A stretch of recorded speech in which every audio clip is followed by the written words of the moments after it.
And thanks all masters for joining, making it a good session. And today we will be taking our last session for atom and cell. So this is the third session on this topic. And this will be completing this discussion, which is based on Dr. Kothari's work, which goes back, in 1950 and 60. So it brings us a lot of connectivity between the science and spirituality. And that's why we take it step by step to understand that we don't have to choose one between the two. You can consider that they complement each other, they interact with each other, but certainly no way that we say you have to pick either one or the other. So we avoid that situation where people say that, oh, this is against the science or contradicting with science. No, you just have to understand where both lies.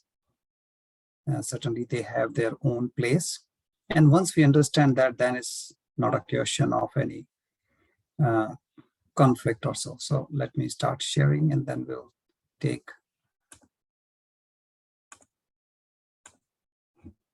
Okay. So we will recap so that if any masters have joined or missed the other session, then at least they can recap. And this discussion of Dr. Kothari is referring to Upanishad, referring to Gita, and a lot of other our, what we say, the old literature, which is sometimes we feel they are not scientific, but actually they are. They may not have the same tone, the words or vocabulary, but this is the beauty that we need to understand. It is not that they were just empty words. And the great work done by Dr. Kothari, who's a recipient of Padma Bhushan and Padma Vibhushan.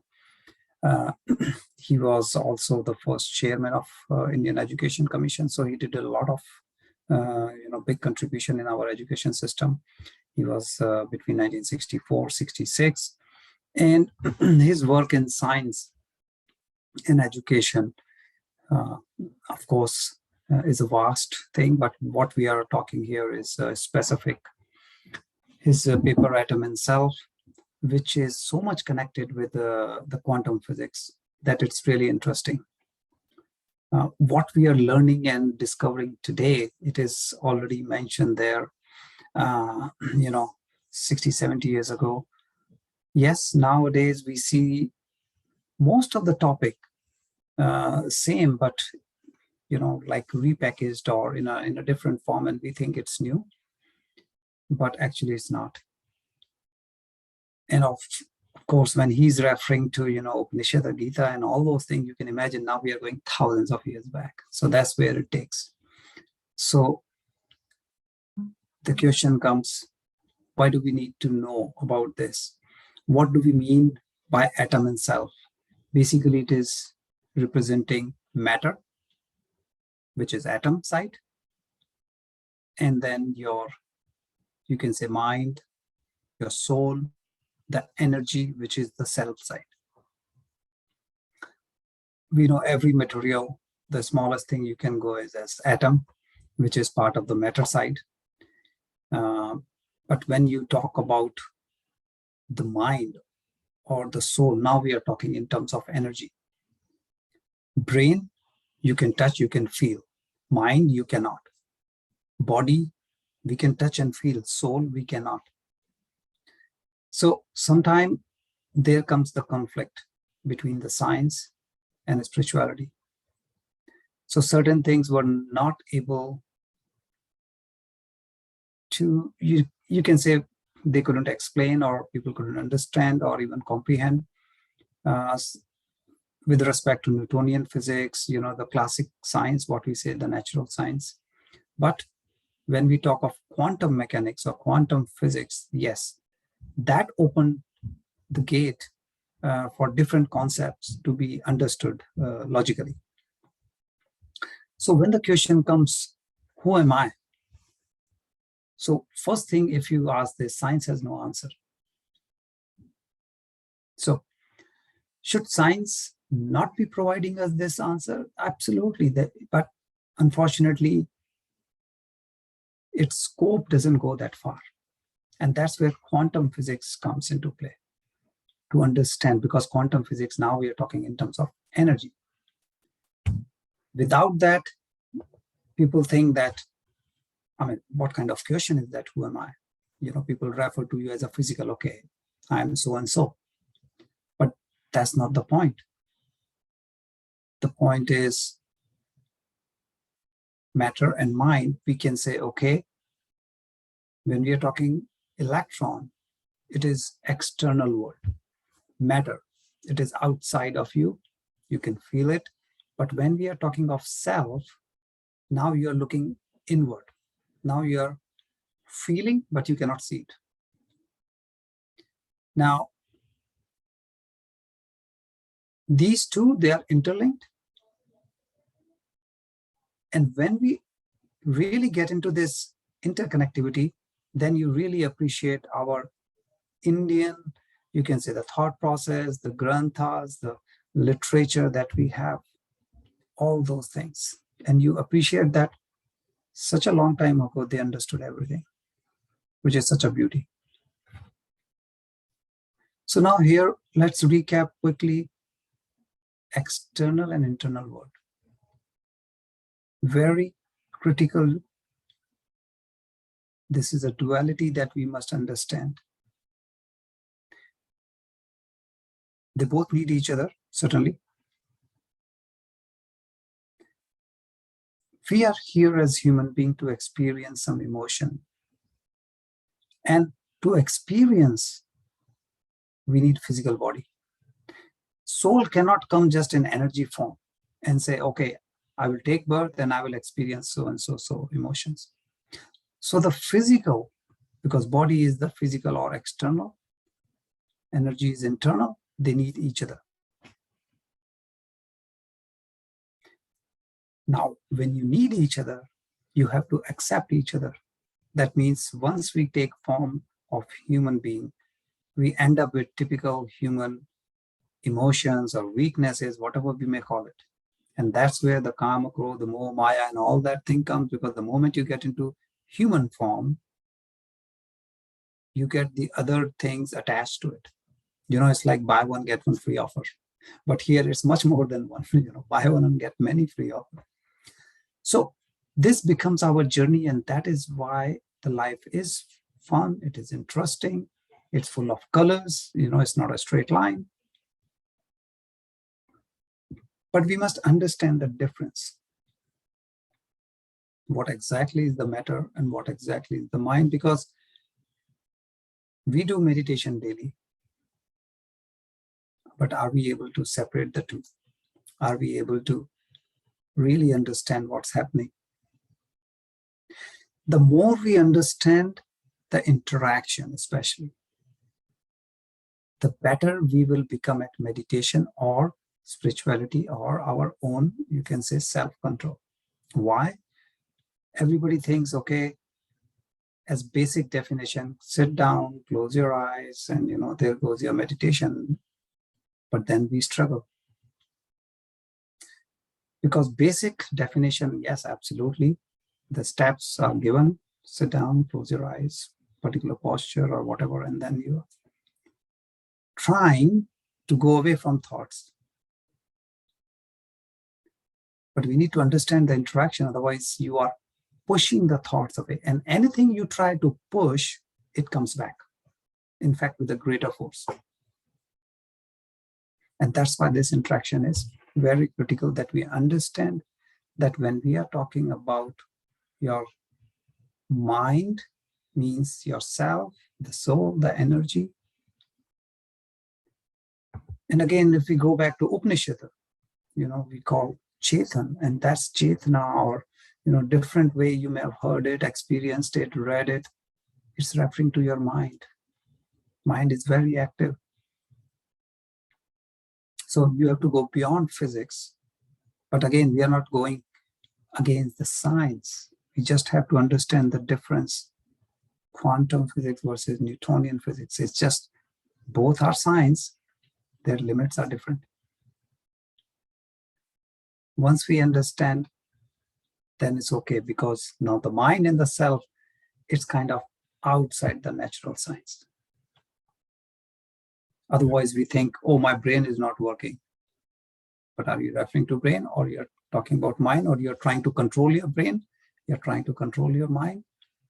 That clarity and interaction, the more you have, the more you will enjoy your meditative experience. Now, when we talk about the interaction, this is certainly the most challenging, you can say, the question, the fun part, or whatever, when we talk about the thoughts, because in meditation, you're trying to control the thoughts or manage the thoughts, or whichever way you have gone, because controlling a thought, not a good idea, not that easy. Managing, yes. So that's what I would prefer. We manage our thoughts. So for that, let's understand how thoughts similar to electrons behave. So electron is jumping from one state to the other. It's a quantum jump. That means it's like 1 or 2. It's not like a ramp, 1.1, 1.2. It's not it goes straight from one point to the other point. Similarly, our thoughts, we jump from one thought to the other. It's not like you're going from one thought and you can feel, you can see, yes, now the thought is ending, the other thought has started to come, okay, now it has come. No, it just goes boom, 1 to 2. This is quantum jump. And this we can understand easily, the similarity part with both. So again, you may have referred as, there's a term, one mind, supreme mind. If you read Vedanta, if you see, it's been mentioned there that how to refer being immortal.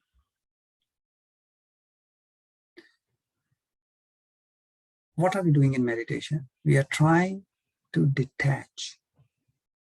Because as a human being, you are attached to everything.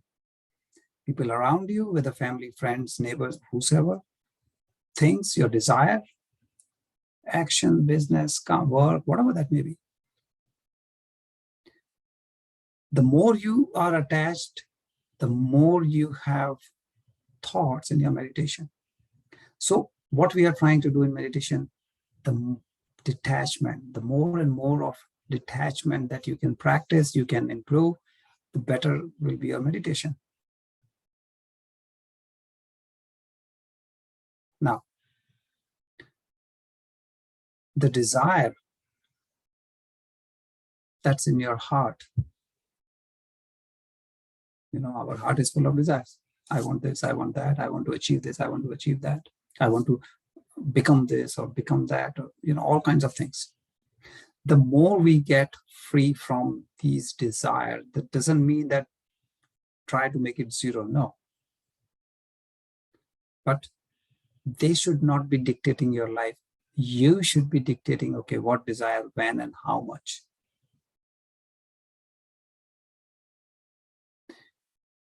When we can have a good grasp of this, you can have a very good meditative experience, sometimes transcendental experience.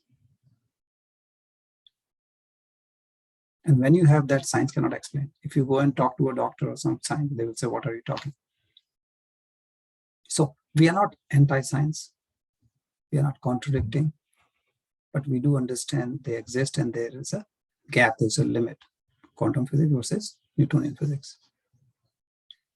Now, when we are talking about theory of relativity, we talk about that from the velocity perspective, the velocity of light, that is the highest, and whatever velocity you add to it or take away from it, it remains unchanged because it is such a huge number.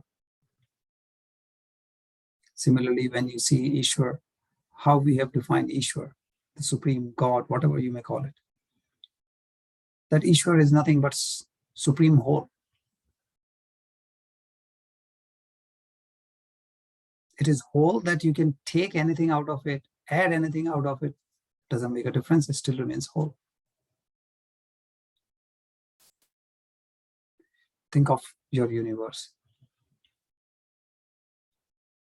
Thinking of house, it seems big. Thinking of your community, it looks bigger. Your city, oh my God, it's a big area. Your country is huge. But think of the whole planet Earth compared to our Milky Way. It's nothing. It's not the largest planet in our Milky Way. And then our Milky Way in the whole universe, like a dot. That means pretty much nothing. And we make a big deal out of it. That's what it means when we are talking of Supreme Ishwar. We are talking of the entire creation, not just one person, one area. No. And the most important thing is how can we, like we say, live in the moment means the now moment. Because, we are always kind of stuck either with some past experience, emotion, thoughts, or the future. And that's what creates this major issue in our life, that we are always chasing things and going from one to the another. And that's what we need to do. So if we look at mind and matter, it's a experimental proof that when an experimenter was looking at the electron, the atom could not see. It was an energy wave form. And when it went away, and then it says, okay, so the electron is changing form between wave form and matter form.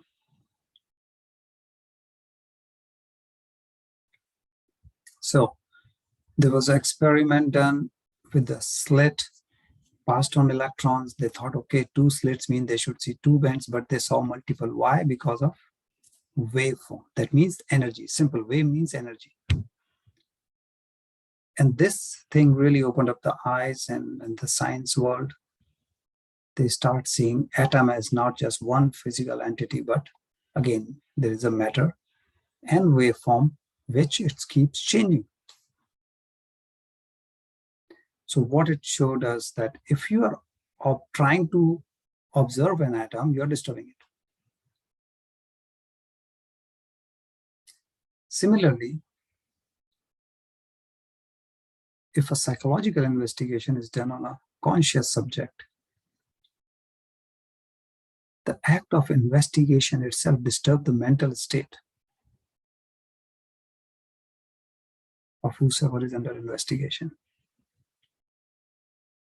So whether mind or matter, if you observe, it try to create disturbance. That means it will impact. So what does it mean? When we are talking of wave particle theory, first of all, it's fluctuating between the two.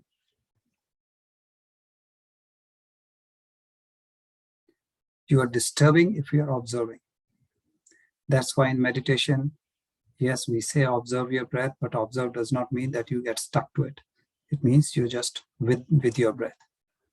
Anything you get too much attached or too much try to focus, or you are trying to see, okay, I will keep observing, that means now you're distracted, you are disturbing it.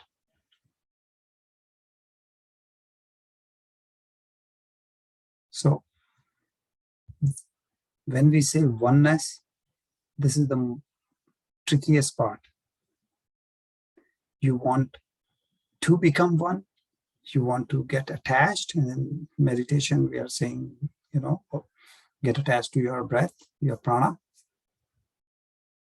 And we also know that when we are observing, we are disturbing the electron or atom, which is the smallest unit. and we can disturb the mind. So where do we go? So we need to just understand this, and that's why when you're observing your breath, you're not trying to just super glue yourself with it. Just be detached, but yes, you are in the flow. You are observing means you are not thinking about anything, and you are staying with your breath. Now, Upanishad, there is another great wisdom, Tattvamasi. Now, it's a simple term, Tattvamasi. Tattvam, like if we really break it down, so that which is connecting to like self and the soul, reflection of one's connection to the higher self.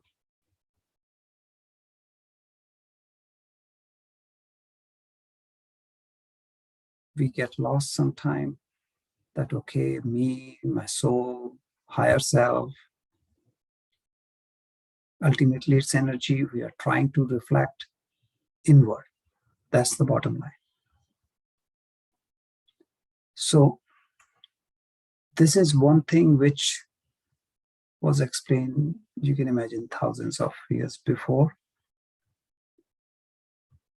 that it is your connection to the higher self which will get you in a state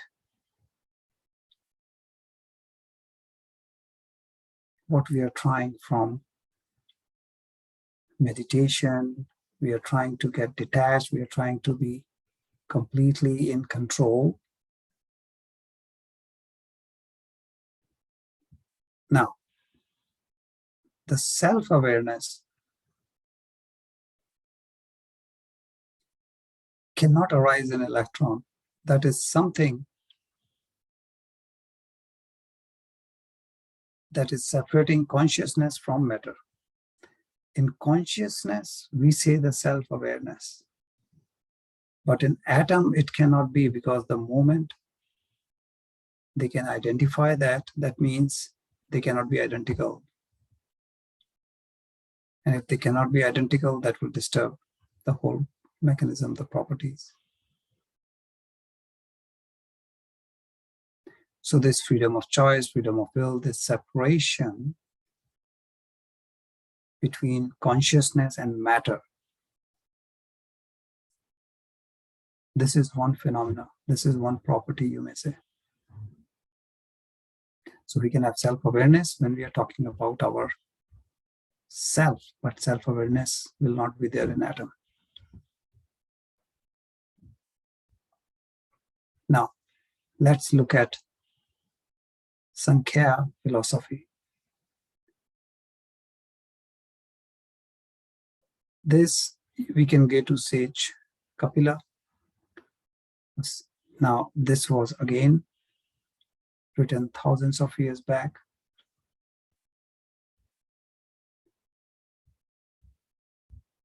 Because it says the human experience is composed of two independent principles, Purusha and Prakriti.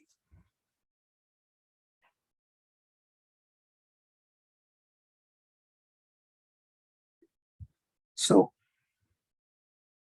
there are a lot of wisdom that we get from thousands of years back, which helps us in understanding mind. Because all we are doing in spirituality or meditation and all this, we are trying to understand mind. Now, mind is a very, it seems like complex or funny thing. Why? Because to define mind, you have to employ the mind. When we are trying to define the mind, we are employing the mind. Now mind becomes the object and the subject, both. It's an object and a subject too.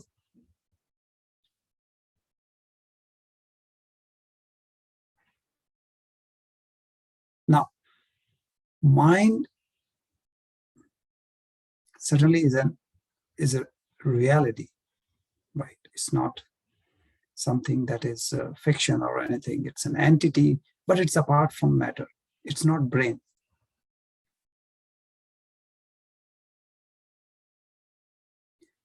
If mind is separate from matter, then there must be two not totally exclusive paths leading to it.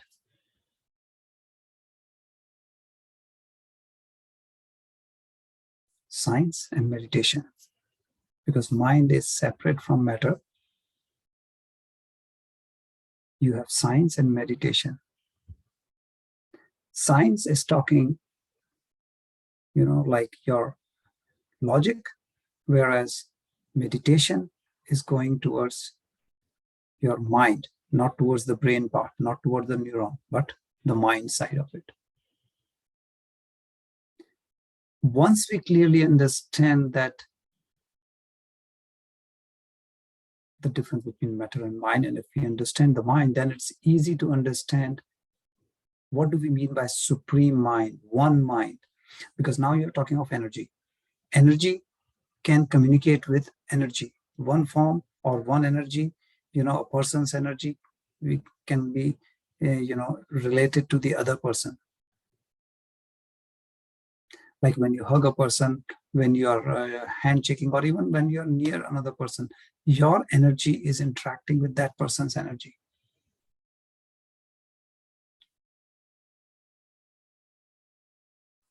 So this is important to understand, that we don't have to do anything in terms of creating a super mind or one mind. No, this nature has done it for us. Now, nature has done it means our minds are connected.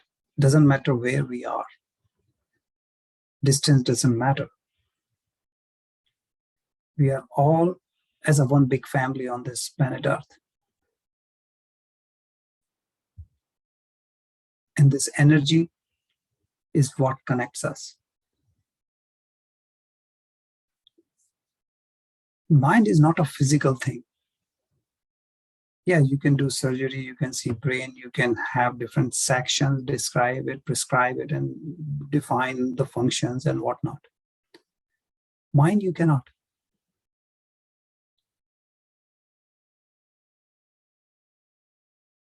You can say mind, what is mind? You can say it's consciousness. It may be perception, memory, reasoning, feeling, emotion. I mean, there could be a different perspective. You can have different way to look at it. Again, it's like a diamond which has multiple cuts all around. So you may be looking at one cut, other person may be looking at the other side. But still you are looking at same diamond and you may define it differently, or different ways to define.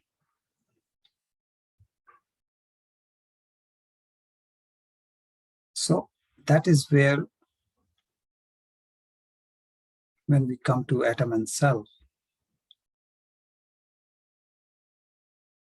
it is so important to understand one key thing which mind has is the freedom to elect between two alternate course of action.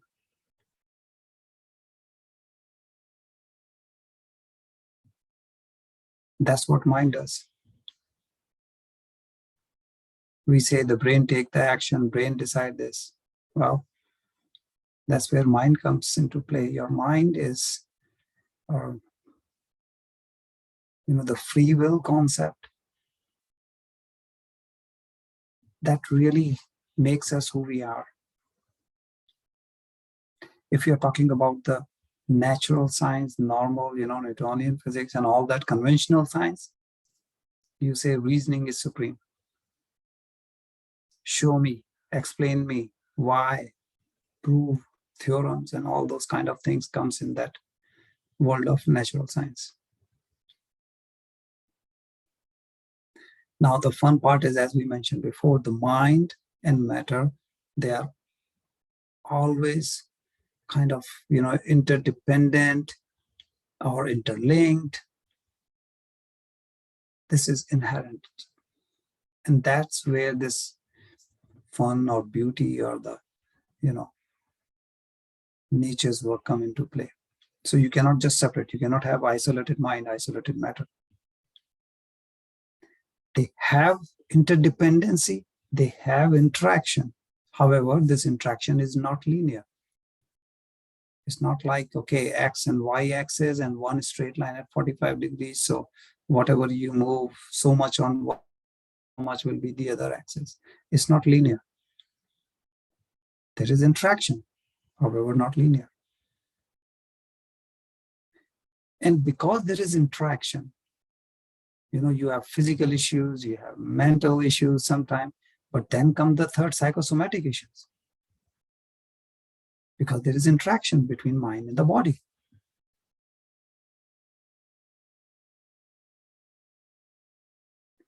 So when you take, different medicine and all, sometimes physical level things are straightforward. But when interaction comes between mind and the body, now becomes challenging, interesting, because different person may have different interaction. So certain things may work on one person, may not work on the other.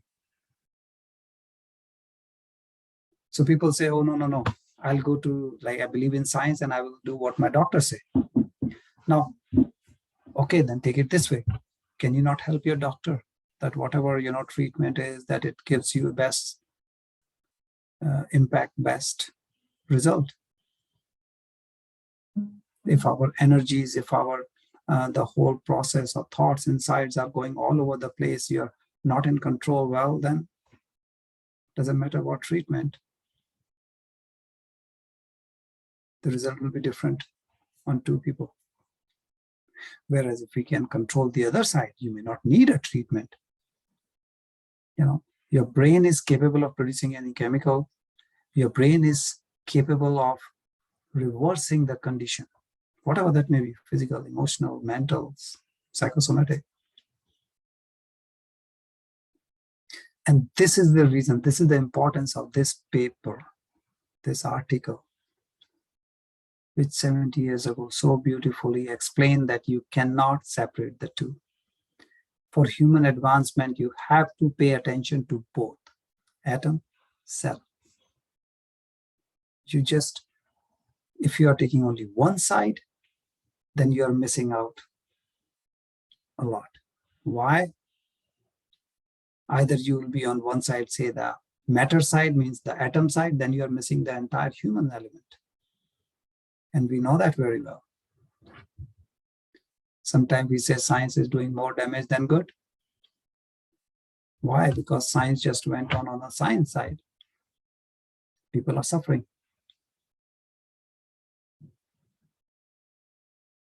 Now, at the same time, if you're taking care of self, but then there's a whole big population that we need to take care of.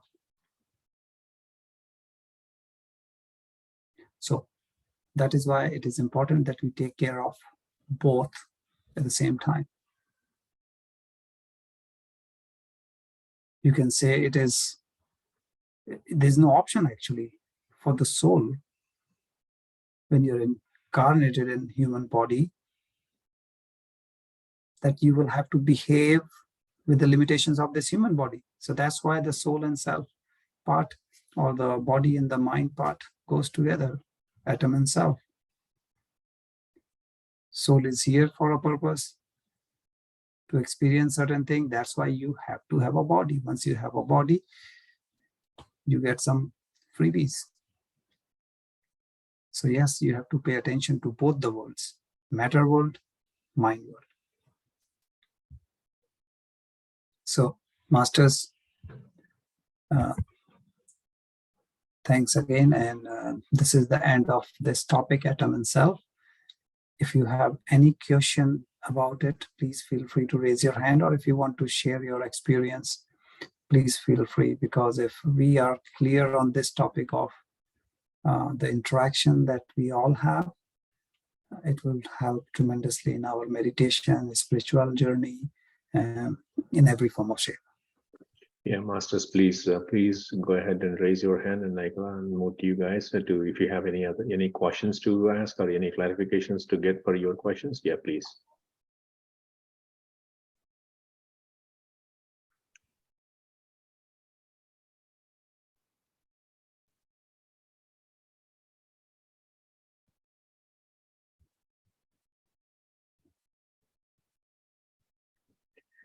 Okay, Upendra Garu, you are unmuted. Can you unmute yourself? Yeah, go ahead, sir.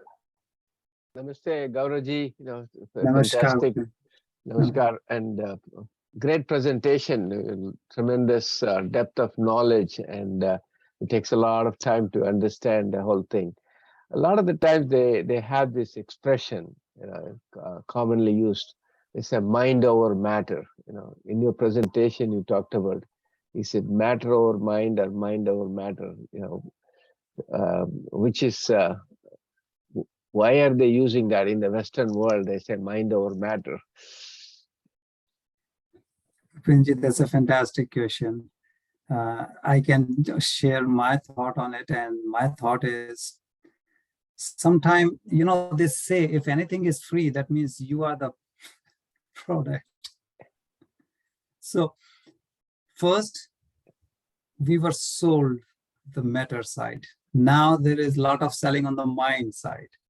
Now they are saying, oh, we have so much issues in this thing, right? So, now you have both sides. You have allopathy side, but there are all kind of products in the market on the mind side. Neither mind is over matter, nor matter is over mind. And that's what this paper reflects. You need both. They both have their own place. They have to coexist. You cannot live one without the other. Neither one is supreme, nor other is, in any form or shape, less than the other. All we have to understand is their interaction, that how body and mind is interacting. Just like if you're driving on a highway, we just need to respect the left lane and the right side, like in the two direction of traffic. If you don't respect, then obviously there will be accidents. But till the time you're respecting, both can move at the same time, no issues.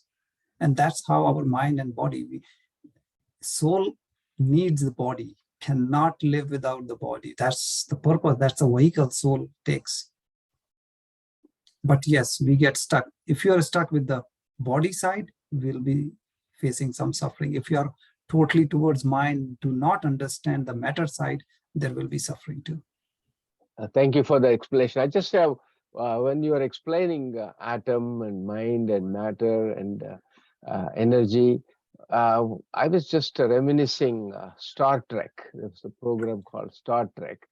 Yes. And it's supposed to be science fiction, and they take into different galaxies, different parts of the universe, and they talk about this energy beings coming and then trying to shake the shape of humans. And I mean, these are all, you're talking about the Star Trek was almost 30 years old, and 25, 30 years old. And a lot of these things, concepts you are presenting, they were all there, and they have used that thing, and they call it science fiction.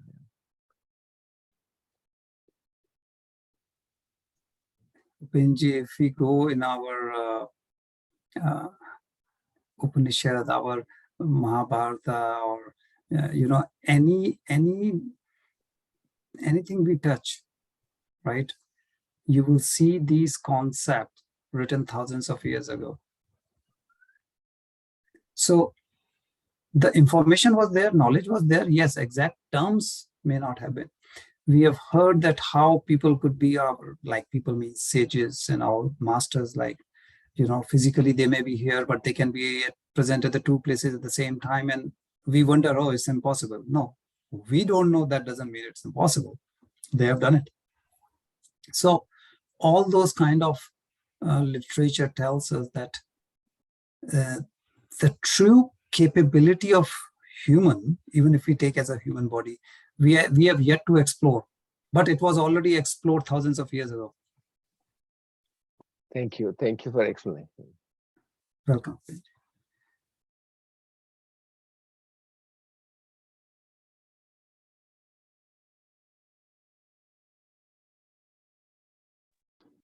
Permission, sir, do you have something to say, or yeah, you can unmute, sir. You are a co-host.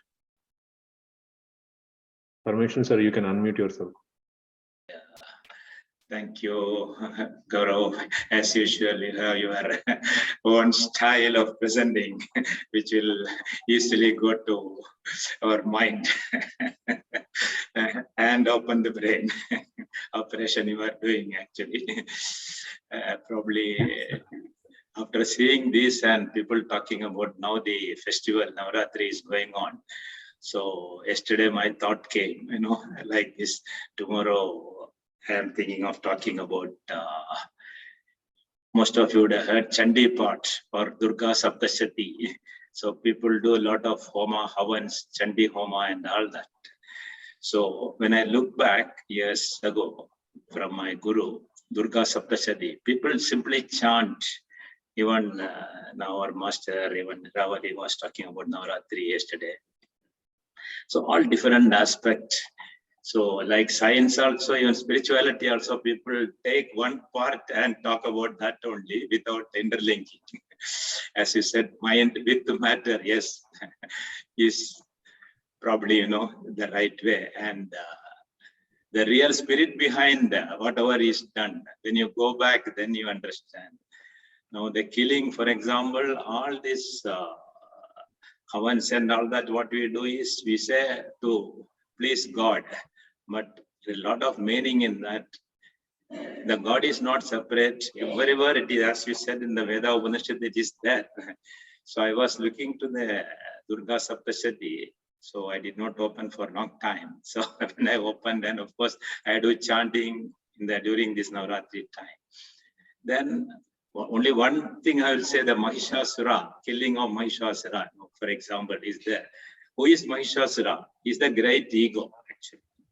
So the entire Chandi part is nothing but taming the mind or killing the thoughts only. All these asuras are nothing but thoughts. So when you do Havan, you are doing physically, but internally the meaning spirit behind is how to become one with the divine, the supreme, or consciousness, whatever name called. That's all. So it is so interesting and wonderful. Probably I will just introduce tomorrow in my own possible way, so that to supplement or complement whatever you are doing. It is scientifically done. That's all I am telling, all by our ancient rishis. So beautiful it is. All the names are only nothing but our own mind, how it goes. That's all. Understanding, and become one with the divine consciousness. Thank you. Let's meditate. I don't want to take more time. That's beautifully said, Parmeshwaran sir, because this is the beauty of our culture or our teaching, that they teach everything like it was all word of mouth before. And they introduce God and goddesses just to bring people into the party. Like if nobody comes for the party, then what, you're going to have fun? Yeah, so you have to bring the people in the room. So they said, oh, the God will be, you can please the God by doing, say, Havan. People say, okay, to please the God, I'll do Havan, but actually they are benefiting themselves. With the specific thing we are using in any of this ritual, there is a reason. So you are absolutely right that these things, and especially the beautiful example you gave of our ego, which is the prime reason we have major differences, whether in the family or in the neighborhood, cities, countries, states, whichever level you see, it's mostly ego. If we can work on our ego, so many things we can avoid, eliminate, and make the life more beautiful. Actually, Shruti Smriti Purananam Alayam Karunalayam. Namami Bhagavat Padam Shankaram Lokashankaram. This is how we invoke the blessing of Shankaracharya. So Shruti, of course, Veda and Smriti, all from memories, But the Purana, from Purana only all this comes. Chandipada, all this, there are 18 Puranas which sage Vyasa wrote, apart from Mahabharata. So in that Purana only, all these Puranas are for the layman, for people like us. So Puranas explain like a story, but what happens is normally all the discourses in the Bhakti channels and all that, people just listen as a story and forget it, that's all. But we have to interrelate it, and some masters only do that. They interpret properly and say what it means, like that, the hidden meaning, the spirit behind the words. Right. Like that. Yeah. So like that only, all Puranas are meant for us, actually. So when we read that, then we understand now whatever today's the spiritual masters talk about, even the, probably I am yet to understand fully that thinking and destiny. Our friend, Chandramodali sir was explaining many sessions, and I think one Brahmashi Patriji has referred it seems. So it's all, if you go back, so they have, from where they have written, they have gone inside and they came out. So which are all already explored by our sages earlier. So all Puranas are talking about this only. Even if you grasp a little bit, then we say, oh, wonder. We knew this. Only thing we were not told properly. We are not understood. That's all. It is there, that knowledge. That is why I say, so Adhyaya means, again, I am again going back to Patanjali, what he talked about. We all talk about Swadhyaya, book reading, that's all. It is not English translation, just book reading, right? So Adhyaya, very word itself, open your own chapter. So Yeah. Adhyaya. That's all. There is a hidden meaning there. That's all. So when you True. go deeper, deeper means what? There is no real digging, simply keeping quiet only. That's all. Whereas in a well, like Ramakrishna Paramahamsa said, keep on digging 5 feet, 10 feet, 20 feet. You find no water, go again to another place. So keep on digging all around. You will not get water. Instead, you go deeper in one place. In 100 feet, you may get water, or 200 feet, you get water, like that. Go deeper means only simply doing nothing. Only so Adhyaya. That's what my little understanding. Thank you. Very well said. Thank you. Thank you.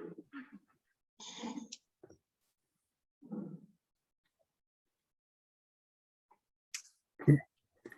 So if there is no more question or sharing, then we can start our meditation.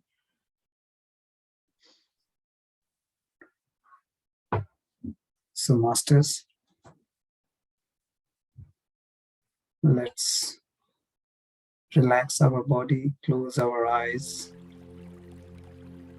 First, we will relax our brain.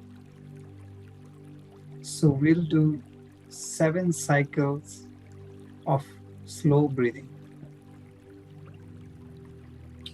You can say deep breathing. That means as per your comfort level.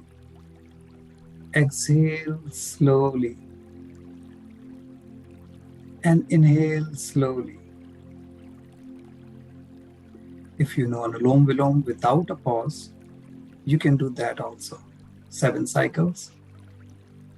It will slow down your brain waves as we slow down our breathing, which sends a signal to the brain that we are safe. And that's how our brain wave slows down, which allows us to go to deep meditation easily. So please continue and complete 7 cycles. 1 cycle means exhale and inhale. That's 1 cycle.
Dear Masters, after completing your 7 cycles, start breathing normally.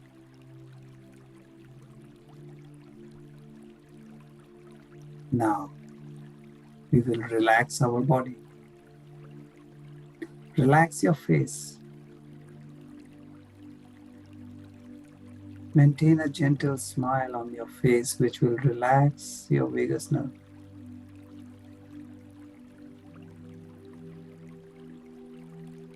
Relax your neck, your shoulders,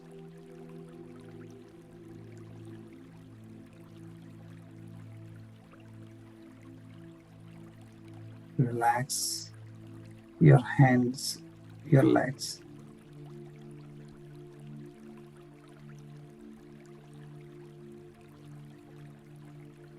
Keep your back straight, but your spine should be fully relaxed.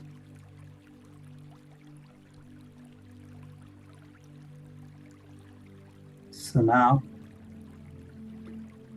your body is relaxed, your mind is relaxed. Let's get into deep meditation. But before we get there, let's bring our affirmation in our subconscious mind. So next 1 minute, feel as if your affirmation has come true. It has already happened. And feel the emotion that you would feel when your affirmation will come true. So next 1 minute, feel the emotion.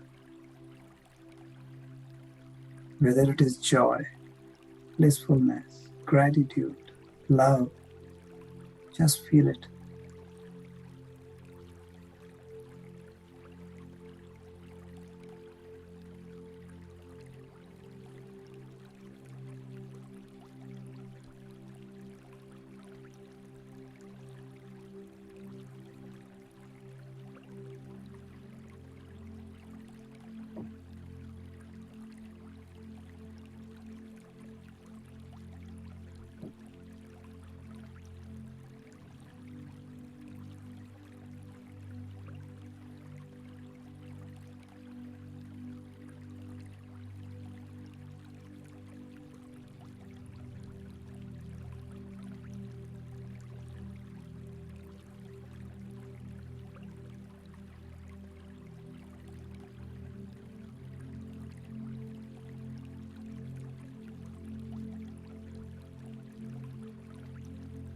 Now,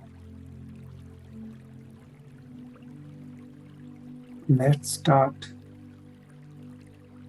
observing our breath. Let's get connected to our prana. Now, no more thoughts, no emotions, no feelings. Just simply observe your breath. Means just feel it. Just be with your prana as you inhale, as you exhale.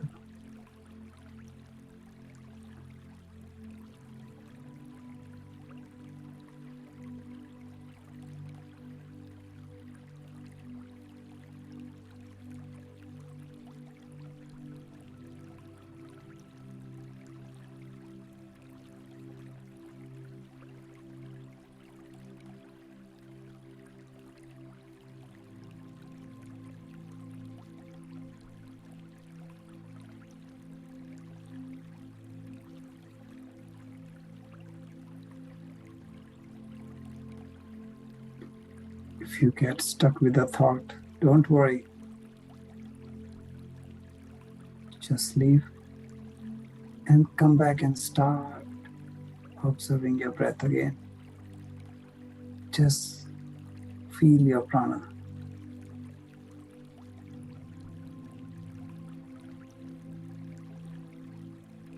During this time, we look inward. We don't worry what's happening outside of us.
Masters, let's rub our palms together and place the fingers on your eyes for 5 seconds. 5, 4, 3, 2, 1, 0. Slowly, very slowly open your eyes. Come to your normal self.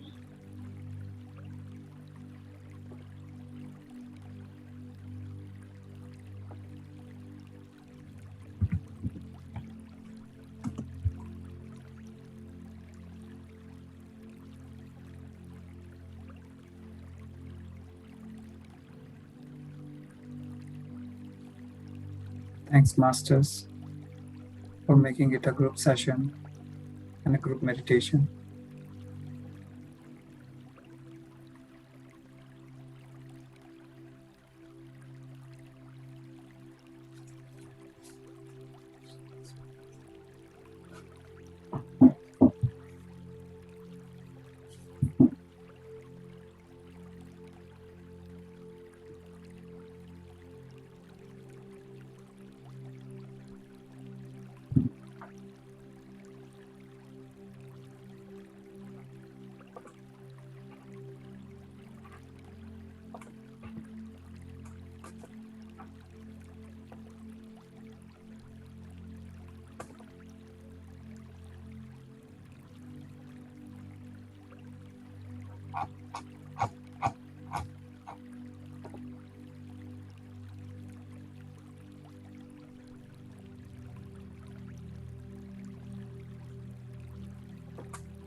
Thank you, Gaurav sir. Thank you very much for the session.